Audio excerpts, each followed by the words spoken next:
Anong nararamdaman nyo kapag hindi nauubos ng anak nyo yung pinapabaon nyo sa kanila? Talagang tinuruan kami ni mama ko na bawat butil ng bigas, hanggat hindi ka nagtatanim, nag-aanin yan, ubusin mo. Kasi madami yung magugutom. Ang sagot ko pa nga noon, bakit pag kinain ko ba ito, mabubusog sila? Sinumpala ko ng mama ko! Hi! Welcome to Kwentuhan for Everyone. Welcome to our podcast, mga katito at katita. Ito po ang aming second episode ng Kwentuhan. And here's your host, Karen, and my sister, Kimi.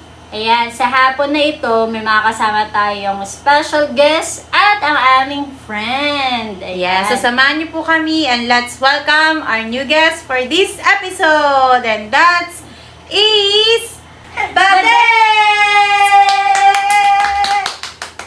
Alright! Alright, so yan ang aming topic for today. And by the way, before we start pala, kamustahin naman natin, pakilala naman natin. Konting pakilala naman dyan. Go, Badet! Yan, introduce yourself. Hello everyone! Uy, ang lambing ka. Hello everyone, my name is Maria Bernadette Esvega. Uy, complete. Nice to meet you. Ayan, so now, ang ating topic for today, ayan, kung nakaraan ang aming topic ng sister ko is all about the experience nung 90s for parenting.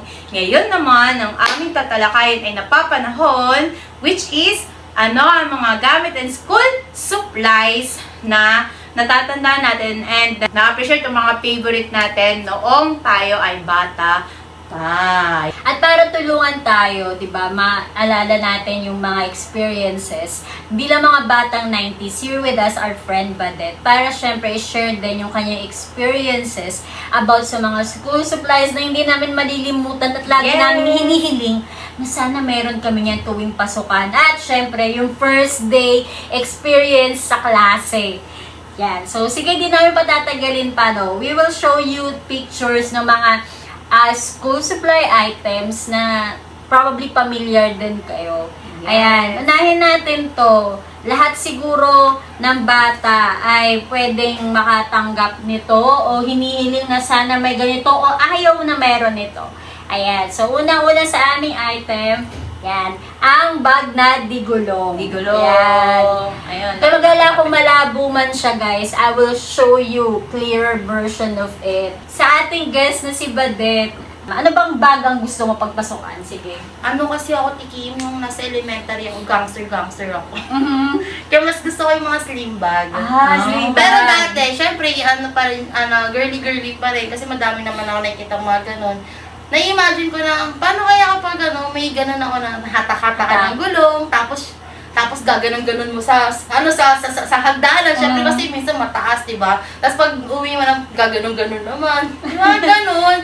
Kaso, pag pinipilit ko kay mama, lagi niya sinasabi sa akin na may hirapan ka lang. Mhm. Nakakahirap Totoo yun. hassle. Ganon. Tapos madali siyang masira. Ganon. Kaya sabi ko nun, bakit ganun? Kung sa akin madaling masira. Madaling masira. Pero, happy-happy ka na sa sling bag. Opo, kasi Oo.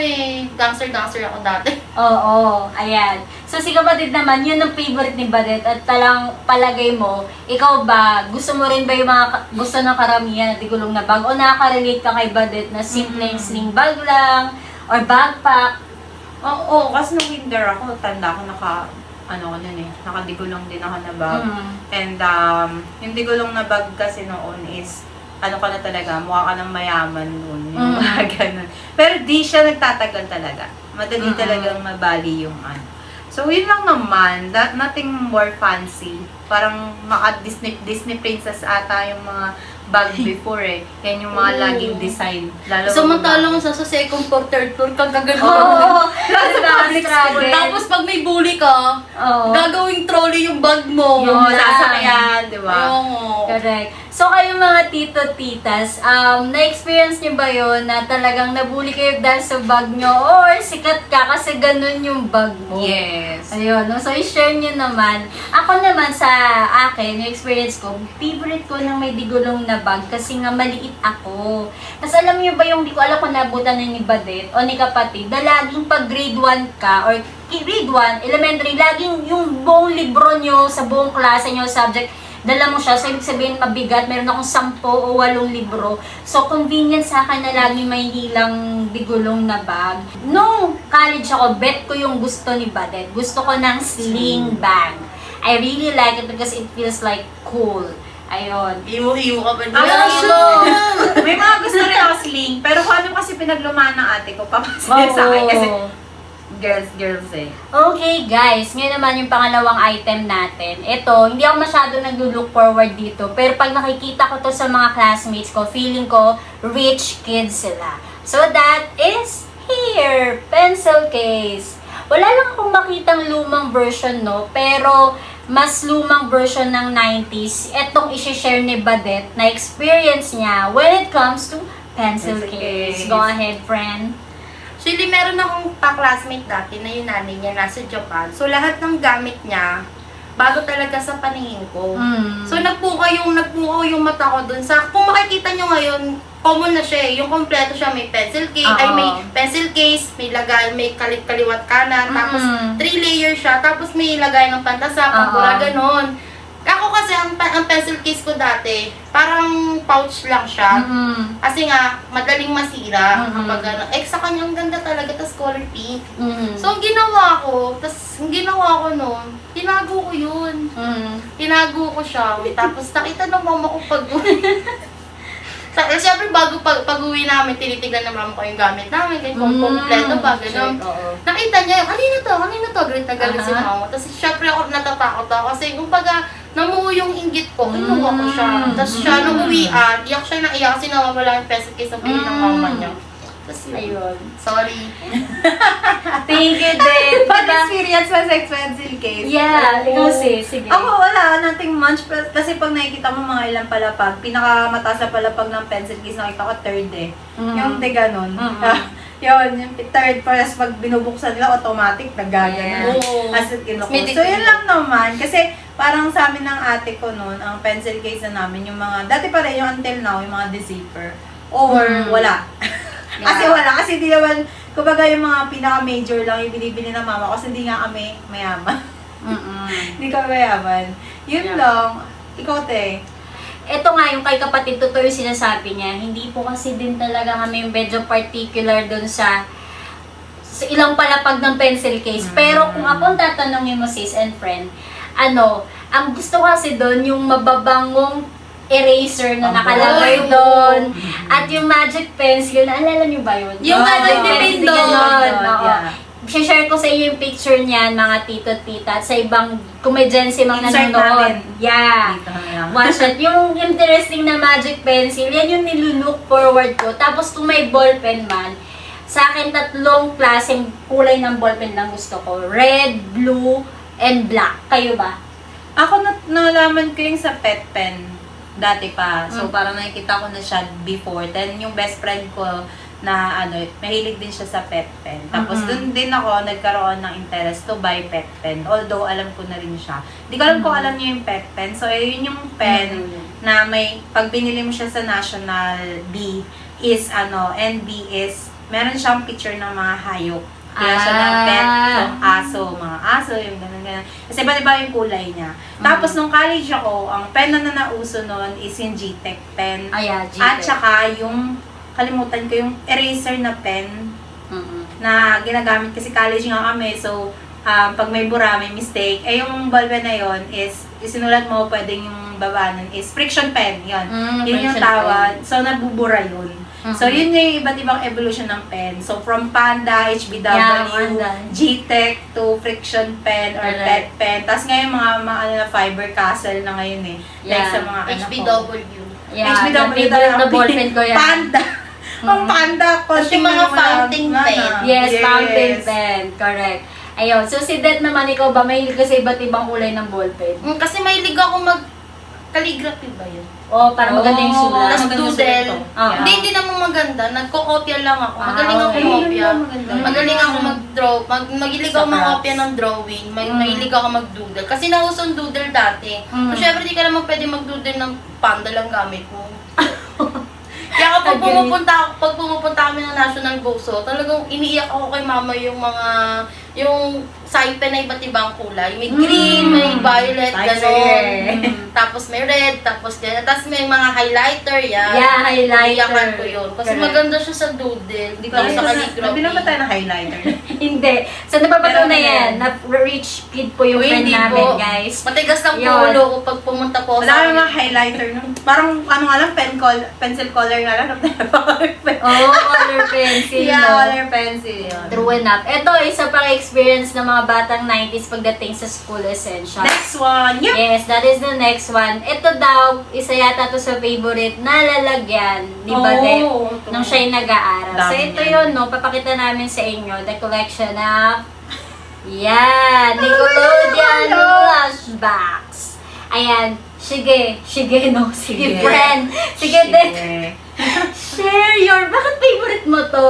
In your... May ligaw sa Nickelodeon. Aha. Parang Nickelodeon ba yung Jimmy Neutron? I think Isa so. din yun. Tapos, Oo. SpongeBob, di ba, Nickelodeon? Yeah. Yan. Sure akong Nickelodeon. Tapos, natandaan ko nun, nag-launch yata sila ng flashbacks. Oh. Pero matagal pa yun. Ang Matagal. Nickelodeon sa may cable lang, so may cable sila. Hindi, napapalabas din yung Pero yung hindi, SpongeBob recent tuwing lang yun. umaga. Recent lang nagkaroon ng Nickelodeon. Pero yun, Dati basta yan, Mm. nakita namin yan kasi pag bumibili kami ng gamit, kung hindi sa National Bookstore, sa Pandayan Bookstore. Mm. Tapos minsan naman mga bag sa Divisoria at Baclaran. Pero gamit talaga. Tapos nakita ko siya sa SM. Yung mga ilang balik pa kami bago ako nabilan ng mama ko ng gano'n. Talaga kasi pag binibilan ako ni mama, pag umiyak muna ako nun, tapos natatampo ako gano'n. Hindi naman ako nagbawal kasi nakilala ko eh. Like him. Oo, kasi mama kasi, syempre, ginagawa niya lahat para sa amin. Ayaw niya na kapag pupunta pupunta kami sa isang lugar, yung masasabi niya, hindi ka, gano'n. Ayaw ni mama ng gano'n. Kaya, kapag syempre, nandun kami sa buhay ng medyo makakaya-kaya gano'n. Iniisip ko, Mayaman. lahat kaya ibigay sa akin ng magulang ko. Kaya yun, medyo yun, naaalala ko yun. Tapos tuwan-tuwa ako sa kanya kasi ang cute ng ulay niya, yellow, blue, gano'n. Tapos bit ko yun, tapos may bit pa ako. Parang tuloy ako alam mo yung, tapos naka-slim bag pa ako, Oo. ganun pa ako naglalaro. Na-imagine ko. Yes, we imagine. Tapos, ang laki-laki kong bata kasi nung alam ko nung elementary ako, obese na talaga ako. Parang nagtitimbang ako ng 45 cm, tapos ang tangkad ko. Kaya yung mga tao tuloy, natatakot sa akin na natatawa kasi kami ganyan ako, tapos ganyan pa Wow, ako. confident. Alright. Alright. daw siya, tsaka yung Correct. isa, kasi hindi pa namin papakita Oo, sa yun. yun. Yeah. At ito din, follow-up question ko sa'yo. Dahil favorite mo yon at syempre naalala mo kung gaano talagang pinagpagalan o pinaghirapan ng mama mo, ni mami mo, yung mga bagay na syempre meron tayo nung bata pa tayo. Ano yung favorite mong baon? Nire-request mo kay mami mo o mama Pero, mo? Pero talaga, gusto mo pa bumibili. hindi. Oo. Ano kasi kami, namamasahe kami. Mm. Minsan kapag hindi kami nasusundo, mamamasahe kami. Minsan naman naka-service kami. Kaso kasi nabubuli kami sa service. Dati nung hindi pa ako bully. Kami yung nabubuli. Oo. Ngayon, pinamasaya na lang ni mama kasi malapit lang naman. Pero nagbibili si mama lagi ng mga baon. Tulad ng mga biskuit. Natatandaan ko nun yung Regen. Yeah. Alam mo yung Regen? Oo. Regen ba yung Regen? Ganon. Yun ang baon na. Tapos paborito ko yung pandan. Pandan. Chocolate. Yun. Oh, Tapos, ube. Sesto. Yes, Sesto. Yun na lagi nakalagay doon. Tapos may 50 pesos pa. May 50 pesos pa ako Oo nun. naman, 50 pesos. Ganun. 50. Kasama kasi pamasahe doon. Wala, Okay. 20 lang kami. Pero 20 rin. May kupit pa ako na. Ayun, nakakatawang marinig yung story ni Det. Kasi favorite ko din yung Sesto tsaka si Sisticos, baon. Ikaw, last na, sa'yo ko tatanungin, saan part doon na nakaka-relate kapag dating sa baon?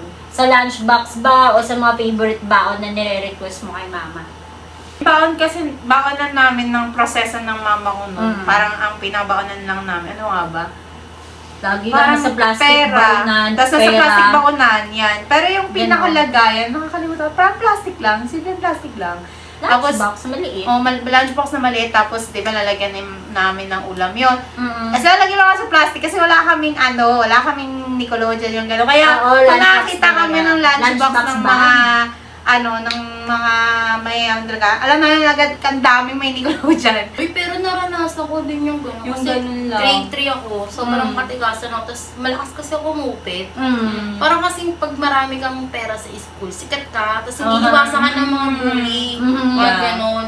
Tapos pwede maging kaibigan din yung bully. Mhm. Pinatapon ako ng mama ko sa probinsya. Oh no. Tapos ang baunan ko, alam mo yung container na ganon? Yeah. Tapos punong ganito karami yung kanin, tik-tikim. Tapos isang itlog lang sa ibabaw. Tapos nagkapon yun ang kinakain. Tapos ang pera mo, dos. Oh. Umiyak ako baka mo. Sabi ko, paano ko pagkakasya Shahid. dito? Ang dami-daming kanin. Diba na disiplina din. Mm, Pero diba? ayun, dahil sa sinabi niyo, naalala ko rin isang sikat na bukod sa Nickelodeon, yung mga classmate ko na debakal, tapos may dalawang Ay, yung magbilog. tatlo. Or tatluan. oo. So yun, isa rin yun sa mga baonan ng mga may kayan noon. Mm-mm. So yun yung mga natanda. Pero sa amin kasi talaga baonan, tapos naka-plastic lang siya. Correct. So yun, minsan pagbukas ng bag namin, ewan ko lang na-experience ni ate, pero tapon na yun. Baon. Ikaw ba din? Na-experience mo Yung din yun? baon. Hindi kasi Di naman. yun nga iniiwasan ni mama kay may lunchbox Ma'am, namin. Diba? Para di Yun sana, matapon. kung tapos minsan kapag may sabaw, natatapon talaga siya pati dun sa bag namin, or bag ko. Speaking of it, no, gusto ko nang isingit. Dahil kayo parents na, Mm-mm. anong nararamdaman nyo kapag hindi nauubos ng anak nyo yung pinapabaon nyo sa kanila? Ay, si Yan, Badet. share nyo sa mga tita natin and tito. Si Badet pa lang kasi papasok pa lang ngayon yung ano. Ah, okay, yeah. Hindi, pero ang hawak ko na bata ng dati, unang-una si Celine. Mm-mm. Ako, syempre si ate on-site siya eh. Ako lagi nagpapabahon, nagpapakain kay Celine. Pag hindi niya naubos dati yung baon niya, napapagalitan ko siya. Sabi ko, "Hoy, tinubos yung baon mo." Kasi siya, dinediretso niya agad sa lamesa. Mm-mm. Ay, sa lababo. So, Lababo. natatapon na sa side kasi akala ko ubos na. Sabi ko, sayang to. Magkano tong gagalit mami mo? Yung mga ganun ako. Tapos minsan, pag di niya naubos, natutuwa yung anak ko kasi kinakain niya. Kasi Jaja talaga ang Oo. taga din ng pag... Hindi ko alam, pero nalulungkot ako lagi kasi nasabi kay Celine. Kasi nga maaga akong nagigising talaga. Tapos talaga nagpe-prepare ako ng baon. Alam naman nila Badet yun. Tapos iba-iba pa yon, minsan sandwich, di niya talaga kakainin. Tapos minsan kanin talaga siya, tapos di niya kakainin. Tapos hindi talaga siya madalas kumain. So, pero yung may baon din naman siya na money, pero 20 lang yun. Kumbaga, hindi naman din siya makabili kasi walang canteen. So, nasasad lang ako na iba talaga yung mga walang-wala na bata. Iba sila maka-appreciate ng bagay. Or kapag yung bata naman nagsimula na, hindi naman natin masasabi na mayaman, pero pag meron sila, hindi rin nila ganun na-appreciate pa yung mga bagay. Kaya dapat talaga pinapaunawa sa kanila na ano yung effort, ano yung hirap, preparation ng consequences, bakit dapat hindi sayangin yung pagkain. So, yun yung mga yung mga bagay na dapat natin din ituro. I think it really matters lalo sa ngayon. Kasi para sa akin kapag hindi mo tinuruan yung anak mo maging down to earth, parang tulad ko, kahit na may kaya kami, talagang tinuruan kami ni mama ko na bawat butil ng bigas, hanggang hindi ka nagtatanim nag-aanin yan, ubusin mo. Kasi madami yung magugutom. Ang sagot ko pa nga bakit pag kinain ko ba ito, mabubusog sila? Sinumpala ko ng mama ko! Kaya totoo yung sinasabi, nakikita nyo sa memes. Totoo kasi palasagot talaga ako dati. Palasagot, pangatwiran. Kaya yung mama ko, sobrang init na init ang ulo. Makikita lang ako. Ganun. Parang lahat ng katigasan yata ng ulo nasa pool ko. Kaya sobrang matas. Nung naging magulang na ako, bawat na sinasabi ng nanay ko, ng mama ko, ina-apply ko sa kay Jamila. Lahat, ni ultimo na, hingi ka na hingi. Bakit? May pera ba ako? May bangko ba ako ng pera? Kaya Ganon. linyanan natin ngayon. Totoo pala kasi nung bago ako manganak, sa panganay ko, bago ako magbuntis nun, nag-away pa kami ni mama. Napaiyak ko talaga siya ng todo. Sabi niya lang sa akin, lahat ng ginagawa mo sa akin, balang araw, mararanasan mo lahat yun. Hindi, doon pala yung sa takot, pero yung mga sinasabi niya dati, hindi nasabi ko rin ngayon. Kaya totoo pala yung cycle. Lalo na pag magulang ka. That's right. Totoo ang Kaya cycle. yun. True enough. So, yan, di ba, mga katito and tita, makikita natin na being a parent, kapag parent ka na talaga, damang-dama mo na yung burden ng parents mo nung pinapalaki nila tayo. Now, in our fourth item, isa to sa nilulook forward ko palagi, pagpasukan. At ito ang Crayola. Ayan, crayons. Ako, personally, gusto ko ng 24 to 96 colors. So, kung may pera man si mama, ipapabili ko na yung pinakamaraming kulay. At yung hindi ko makakalimutang experience dito, friends, is that dito nagsisimula yung friendship. So, halimbawa, yung classmate mo, seatmate mo, manghihiram ng Crayola sa'yo. Parang, lagi na silang manghihiram sa'yo ng crayons. Or yung malungkot nun, hindi na nila ibabalik, wala nang balikan. Ngayon pa man, nagkaroon ka ng new friends. Ayan. Anyways, sa mga kasama ko naman kaya, ano yung mga experiences nila pagdating sa isa sa yung session na pang school ng 90s, which is Crayola. So, si Badet, ikaw ba? Ano? Ang yung Kasi experience? binibili ni mama ko, 24 lang talaga. Kasi syempre, yun lang naman talaga yung magagamit mo. Tapos syempre, yung iba kasi mawawala. True. Kaya gusto ni mama 24 lang. Pero hindi ko talaga makakalimutan. Nung natuto na ako mag-doodle, natuto na ako mag-arts, yung all pastel. Yes, Ang all ganda niya kasi pastel. pwede siya sa rough, pwede Yeah. siya sa smooth. Kaso, syempre, dahil makalat yun, pag uwi ko talaga kailangan mo linisin yung bawat sulok ng kamay mo. Yes. Kasi mama nagagalit kapag madumi yung daliri mo, yung kamay mo. Tapos pag madumi yung mga gamit mo, nagagalit si mama. Yan yung mga parents talaga, nung 90s, disciplinarian. Yan, nalala ko yung topic namin sa first episode, di ba? That's how our parents ng 90s talaga, discipline yung mga batang ipinanganak nga ng 90s to earlier or late 90s. Yun. So, thank you, Dad, for sharing. Si Sisi naman, ikaw, sa colors. Yun, mahilig ako sa drawing, pero yung arts is not for me. Ayaw ng Yeah. arts sa akin. Pero, ang natatandaan ko noon is, yung may mga classmate ako noon na hindi talaga sila nagpapahiram ng crayons. Yeah. Parang ayaw nila noon. So, for me, I feel like, bakit ayaw nila? Dahil ba ayaw nila sa akin or what? Pero as time goes by, parang ngayon na parents na ako, naintindihan ko na rin yung mga dati ko sigurong classmate. Kaya hindi sila nagpapahiram. Kasi nga, mahirap pag nababali yung crayons, bibili na naman. So, madalas napapagalitan yung anak. So, Yeah. dati, I feel like, damot naman ito or what, parang, or bully lang siguro kaya parang ayaw ko pahiramin. Pero as time goes by, naintindihan ko na rin kasi yung anak ko, sinasabihan ko na rin siya na magpahiram ka, pero kapag ka ganito na nasisira na niya, ganyan, hindi na kita bibilhan. So, I know now, kaya maybe sometimes, yung mga bata noon, maybe yun din yung nasasabi ng magulang nila. Para kasi alam nilang, hindi na sila bibilhan. Kaya, as much as possible, hindi nila na pinapahiram yung mga crayons. Yeah. It's not because madamot sila, but maybe it's one of their way to be responsible din.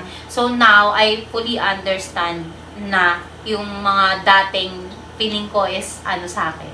Yun lang naman. Yeah. Thank you, guys. Ito, last 2 items tayo bago tayo mag-jump in sa part 2 ng ating podcast. Yes. Yung isa pa na classic, ano ang dinadala nyo kapag nasa school ang inyong inuman ng tubig?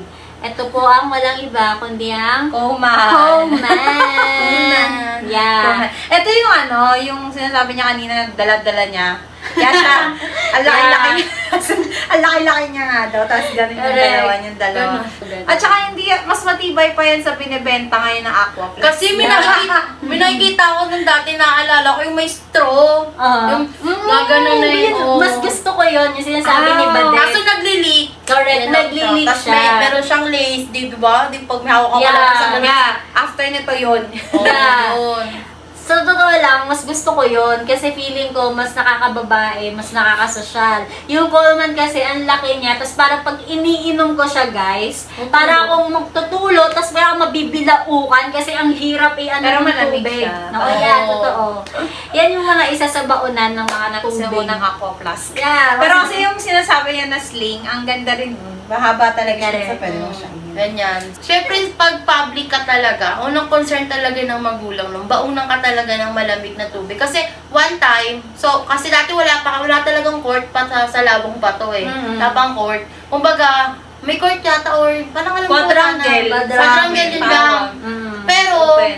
hindi naman yung pinapapila, di tulad ngayon pinapapila, di ba? Mm. Eh, yung mga estudyante, nakapila sa labas. So, syempre, uso doon yung mga laro, mga Chinese garter, Pamela, mga ganun. Spaghetti pa, kaya mo ba tayo? Mga ganun. Katawan, ganto. Yun, sobrang laro ko. Hinimatay ako. What? Oo, hinamatay ako. Tapos nalaman ng mama ko no, syempre, bilang magulang, kahit na mga tiga-sulo ko, nag-aalala pa rin siya. Kaya yung ginawa niya, binila niya ako ng kulma, pero di naman ganun kalaki. Okay. Ganyan lang. Pero ang yellow, ganyan kataba. Wow! Isipin mo, pinupukpoy na ng mama ko. Tapos pag iinumin mo, alam mo na sa ice age ka. Kaya yun, parang sabi ko, Dragon. para magkakaroon ka ng tonsillitis maaga-aga. Ayan. So guys, ayun, kung sa totoo lang, masayang pakinggan yung mga ganong experiences, balikan. Take note, Oo. bata ka pa noon at ganon kalaking yellow, diba? Pwede yung pambato sa kahoy. Pinupukpok naman yun ng mama ko. Grabe naman. Kaya ako niya sinasalpak lang gano'n. Yun. So, eto naman na, guys. Eto, I think wala nang ganito ngayon. Pero dati, Oo. Kasi dati kasi wala kaming pakialam sa aesthetic, guys. So, Yeah. aesthetic na sa amin yan, ah. yeah. Sa amin na aesthetic, naka-dark ka na, tapos naka-ganon. Palaki yan sa amin, showy. Ganun sa amin yun. Naka-ganon yung emo, ganyan. Emo. Showy na showy. Ayun. So, bago pa kami mapunta sa kung saang usapan, dahil na-enjoy na namin yung topic palalo. Ito, anong ginagamit niyong pambura kapag nagsusulat tayo sa formal team? Pamana pa ba kayo doon? Formal team, Essay, writing. essay writing, o kaya pag quiz sa yellow pad, anything na pambura. Siyempre, ito yung gamit namin. Ayan, the liquid eraser. Pangmalakasan yan. Pangmalakasan yan, totoo. Alam mo ba guys, pinagkakamaran ko pa tong Q-Tex or nail polish. Oy, talagang ginagamit yan. Kasi Ah, diba, talaga? oo, ginagamit yan. Kasi ang ganda niyang matte siya. Yaman. Basta lagyan mo ng pentel pen. Baka ganun ka na. Wait lang. Hindi ko ginagamit yung pentel pen, pero na-imagine ko talagang, pang nail polish ba to? Pero anyway guys, yun yung pambura ng mga batang 90s noon. Ayan. Kasi pag ballpen na yung gamit at kapag wala kang Nakakatawa yung lang pencil yan. na Oo. ballpen, magic Oo, ball, Magic. eme. Basta ganun, pwede siya. Nakakatawa lang dyan kasi habang patagal ng patagal, yung ano yan, pag ganun na, yung brush niyan. Oo. Tapos pag open mo, tatalsik ka. Alam mo, tatalsik sa'yo yan, or sa mismong papel mo agad-agad. So, Correct. talaga nakakatawa siya. Pero natatandaan niyo ba yung evolution niyang, Ayun, di ganun na. Di ganun na. Tas yung ano, yung tape. I-press mo muna ng ano para tumulo yung I can remember. Parang ballpen, gaganon mo Ah, gamit. Oo, yeah, diba? Yung Oo. sinaganan yung ano niyan. So, bago yun. Tapos, yung mga pinaka-earliest naman na, yung tape na. Yung hindi ganun na siya. Yeah. O, So, diba? nakakatawa lang. Kapag ginamit mo to nang hindi pa tuyo, yung ballpen mo, wala na, titigil na rin sa pagsulat. Oo, kasi namumuo siya, lalo na pag panda yung gamit mo. Yeah. Ala na, True. hindi na umiyak yung ballpen mo, nagputal-putal. Gaganunin mo pa yun, tatanggalin mo yung bato. Oo. Ang masama na kasi. Nahigop mo! Totoo. Alam nyo, mga tito at tita, nagagawa nyo rin ba yung dinemo ni Badet? Kasi nagawa ko na yun. So, Ang masama pahigo. correct. Hindi namin kung saan namin natututunan yung mga ganun, pero nag-survive ang aming elementary, childhood, high school days sa pag-aaral dahil sa mga bagay na yun na naging Kaya nga. masaya, di ba? Memories. Alright, True. next. Eto na. Alam nyo, sabi ko, sa part 2 na tayo, pero may bonus kami sa inyo. Nabitin ka ba? Abangan ang part 2 sa aming next podcast. Nagawa niyo na ba to, Beth and Karen? Kapag uwian, bibili kayo ng sago, tapos magpuputukan kayo. Yeah! Magbubulo kayo ng ayan. Mga lalaki kong classmate, sino nga natatakda ko yung kalokohan ninyo,